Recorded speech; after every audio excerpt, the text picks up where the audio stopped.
And the first gentleman we're going to hear from is Daniel Bryant, former student of Ted's, currently Professor Emeritus at the University of Victoria.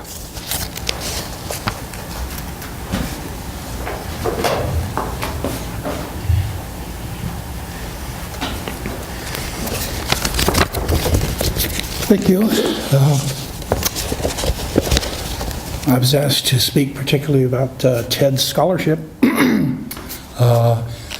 But of course, having been his student, I have many personal memories, and I realized I really needed to share at least two of these. I'll start with one of them. There have been a couple of references already to feistiness, combativeness in his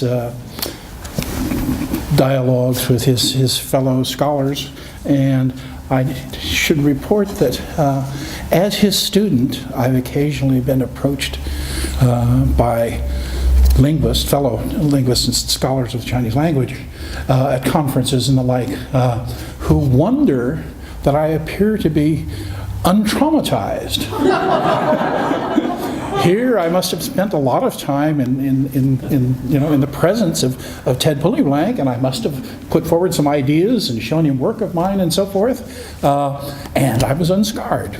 They found this remarkable. He was, of course, as all of us who know him recall, an extremely kind and humane man, but he knew what was what. The universe was what it was, and so he called it as he saw it. At any rate, let me say that Ted should have undertaken a career in sinology at all in the 1940s is characteristic of his independence of mind. As he remarked in his inaugural professorial lecture at Cambridge, quote, "Anyone who devotes himself to the study of Chinese must become inured to the scarcely concealed amusement and the facetious comments with which this information is not infrequently received." End quote. The world has changed a great deal since then, of course, but his decision at that time is remarkable for its clear-sighted recognition both of a terra incognita awaiting serious exploration and of as an essential part of the human existence. As he remarked not long afterwards, quote, "If it can be said that one of the purposes of history is to help us to understand the nature of man with all its limitations and potentialities, then we have not fully appreciated our task if we leave Chinese man out of account," end quote. Ted was originally trained as a historian and concentrated on the study of China during the Tang Dynasty, whose dates, being an academic, I can't omit, 618 to 906.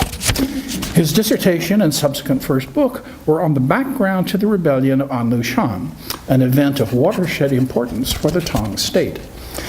In general, and in popular culture even now, this has been treated as a great personal drama, a kind of soap opera, perhaps analogous to stories about Cleopatra, Henry VIII and his wives, or the career of Napoleon in the West.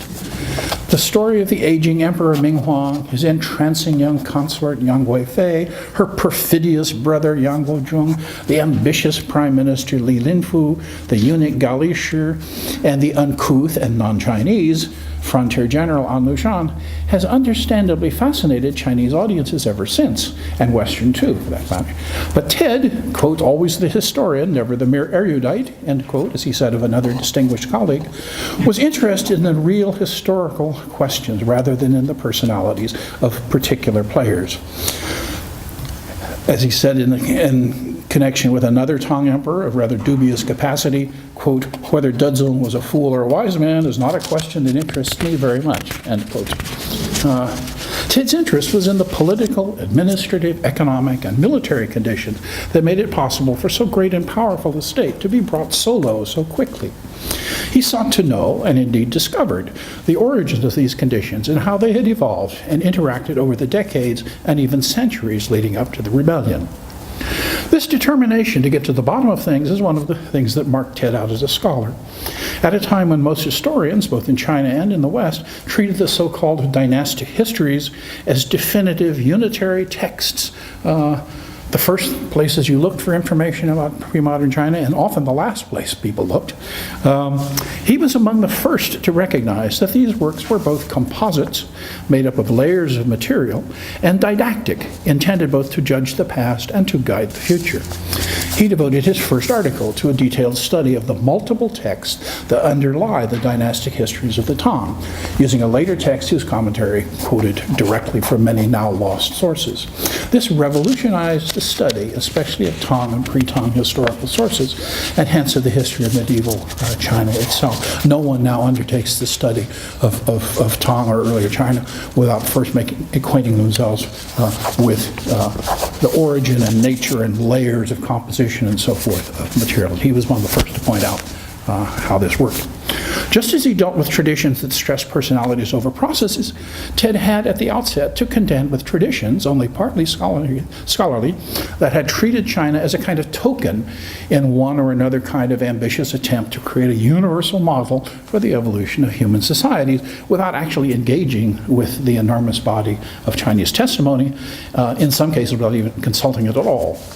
The most notorious of these was, of course, Marx's notion of a universal progress through the stages of slave, feudal, capitalist, socialist, and communist society.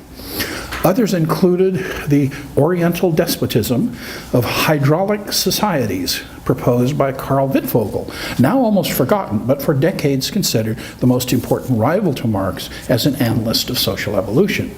And there was a concept of gentry society put forward by Wolfram Eberhard. In each case, it fell to Ted, sometimes very feisty, to demonstrate that the theory in question could not be confirmed by references to Chinese sources, which made them explanatory of only Western history at best, and hence invalid as universal accounts. The same insistence on getting to the bottom of things led him to take up the study of historical phonology. Encountering many non-Chinese place and personal names among the materials related to his dissertation and subsequent first book, the one on the Anlushan Rebellion, he found that the accepted system for reconstructing the pronunciation of Chinese during the Tang Dynasty, the work of the great Swedish sinologue Bernhard Karlgren, was simply inadequate to explain the evidence that he was finding. It was, moreover, also inadequate to the task of studying the workings of the classical Chinese language, at the time still widely regarded, both in China and in the West, as a mysterious realm in which only intuition and painful experience could serve as aids to reading. In fact, there were, as in other languages, clearly families of function words marked by phonological contrasts and similarities.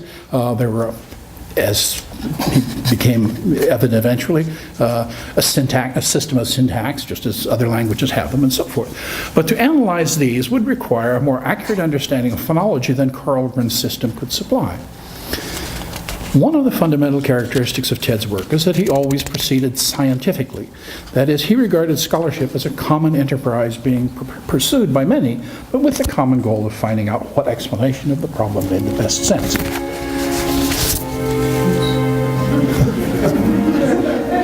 Philology while still an undergraduate majoring in classic. He resolved to take up the study of linguistics and to pursue the study of Chinese historical phonology until he had reached the best possible results, and this was, of course, the work of the rest of his career.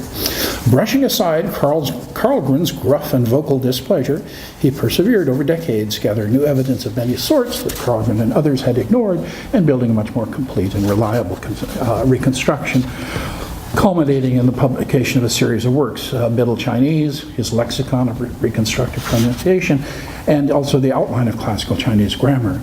These books put the study not only of Chinese language, but also those of Chinese literature, philosophy, history, and religion on a new and now secure footing. I note that several of the people who helped Ted with these projects are with us here today. I'm skipping a technical paragraph. Although it was the failure of details of the existing model to cohere that caused Ted to explore with unfailing rigor all the evidence he could find until he had worked out his new model in all its details, he was far from blind to the larger world to which the history of Chinese phonology pertained.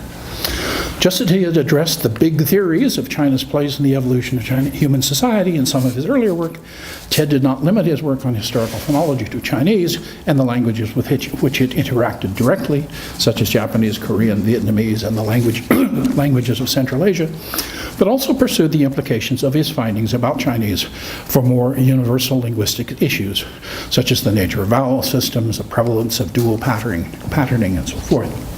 Indeed, although Ted's main contributions to scholarship were in the fields of history and linguistics, should be mentioned, and it's been mentioned already, that the scope of his work, some of it collaborative, extended from Central Asia to the stars. While he was at Cambridge, he was a co-author, I think, with 4 other people, of an article on astronomy, which depended on Chinese sources, and that was his role. So, bringing to bear his evidence from Chinese, he also produced a paper of quite breathtaking implications in which he explored the phenomenon of a phonological and semantic parallel between not only the earliest forms of Sino-Tibetan and Proto-Indo-European, but also a language of the Caucasus region, where we find isolated and evidently very old and relatively unchanged languages, asking in his conclusion if this were not evidence that mankind was indeed one. Such a combination of laborious and detailed investigation with an inspiring awareness of the broadest issues to which his findings might be relevant was characteristic of Ted's work from the very beginning. It was part of what had made him a giant among students of China. I am finished with my other anecdote. My wife Ishi and I visited Ted a little more than a year ago, I guess, in the hospital. He didn't remember us. He had not much memory, but prompted by Pan Yong with the question, "Ted, what is linguistics?" He said, softly but very clearly and distinctly, "Linguistics is the scientific study of language." Thank you very much.